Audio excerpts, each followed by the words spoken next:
एक बार अपने हाथों को देखिए। क्या ये वही कर रहे हैं जो आप चाहते हैं? अब अपने दिमाग पर ध्यान दीजिए। क्या वो वही सोच रहा है जो आप चाहते हैं? ज़्यादातर लोगों को लगता है कि उनका दिमाग उनके साथ है और उनके हिसाब से काम कर रहा है। लेकिन सच ये है कि आपका दिमाग एक पैरासाइट बन चुका है। एक ऐसा परजीवी जो आपकी यादों को जहर बनाता है और आपके फ्यूचर को एक हॉरर मूवी में बदल देता है। आप सोचते ही नहीं कि आपका कत्ल किया जा रहा है। हर रात, हर घड़ी, हर पल आपकी अपनी ही सोच के द्वारा।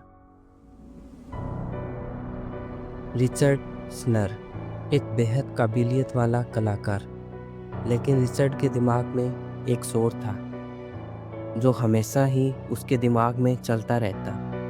उसे लगता था कि वो अशुभ है। उसे डर था कि उसकी मौजूदगी से अपनों को दुख पहुंचेगा। उसने अपने आप को ख़त्म करने का फैसला किया।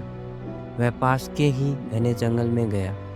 उसने अपने हाथों में हथकड़ी डालकर खुद को पेड़ से बांध लिया और चाबी इतनी दूर फेंक दी कि उसके हाथ कभी भी चाबी तक ना पहुंच सके। उसका प्लान परफेक्ट था, एक शांति भरी मौत। पर उसने एक चीज़ कैलकुलेट नहीं की थी, the human will to survive. जब 3 साल बाद उसका कंकाल मिला तो फॉरेंसिक रिपोर्ट ने दुनिया को हिला दिया। रिचर्ड तुरंत नहीं मरा था।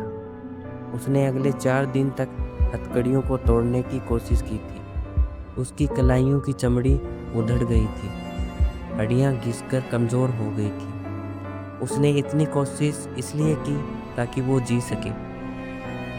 रिचर्ड ने अपने हाथों पर हथकड़ी नहीं लगाई थी। उसने अपने ही दिमाग की कल्पना को सच मानकर अपने लिए एक नर्क बना दिया था। उसका दिमाग उसे मारना चाहता था, लेकिन उसका दिल जीने के लिए गिड़गिड़ा रहा था।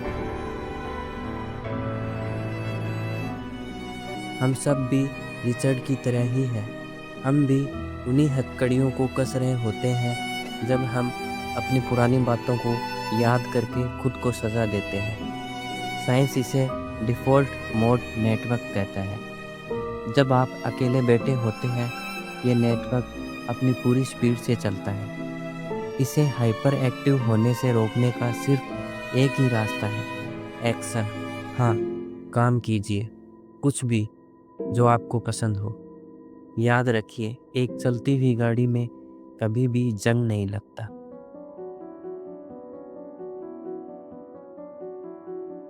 मार्कस ऑरेलियस ने 2000 साल पहले कहा था कि आपका अपने दिमाग पर कंट्रोल है, बाहर के हालात पर नहीं।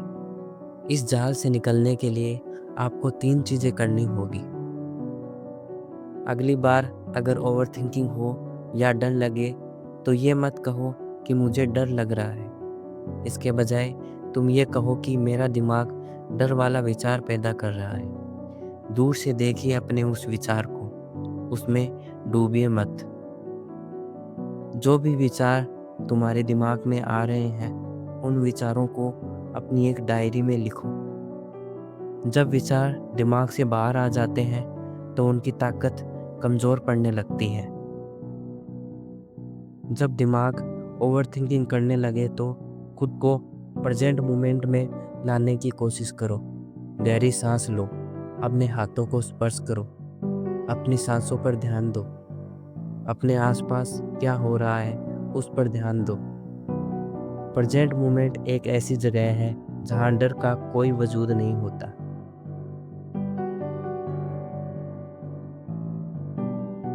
आप थक गए हैं ना? इतना बोझ उठाकर चलने से हर कोई थक जाता है। रिचर्ड के पास चाबी नहीं थी, लेकिन आपकी चाबी आपकी जेब में है। उसे बस निकालने की देर है। जिंदगी उन लोगों की अच्छी नहीं होती जो सबसे ज़्यादा सही सोचते हैं। जिंदगी बेहतर उन लोगों की होती है जो खुलकर जीते हैं। अगली बार जब आपका दिमाग आपको पुरानी यादों के कब्रिस्तान में ले जाए तो याद रखना, आप वहाँ मुर्दा नहीं हैं। आप एक जिंदा इंसान की तरह गए हैं। वापस आ जाइए, क्योंकि अभी बहुत कुछ जीना बाकी है।